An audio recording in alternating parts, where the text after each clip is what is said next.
দিন কয়েক আগেই রেশন দুর্নীতি মামলায় জেল থেকে ছাড়া পেয়েছেন রাজ্যের প্রাক্তন খাদ্যমন্ত্রী জ্যোতিপ্রিয় মল্লিক। এরই মধ্যে ফের সক্রিয় ইডি। বুধবার সকাল থেকে হাওড়ার একাধিক জায়গায় ইডির হানা।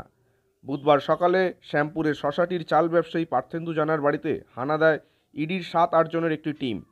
ইডির আধিকারিকদের পাশাপাশি রয়েছেন কেন্দ্রীয় বাহিনীর জওয়ানরা। শশাটির ব্যবসায়ী পার্থেন্দু জানার বাড়িতে কেন্দ্রীয় তদন্তকারী সংস্থার কর্তারা তল্লাশি চালাচ্ছেন বলে জানা গেছে।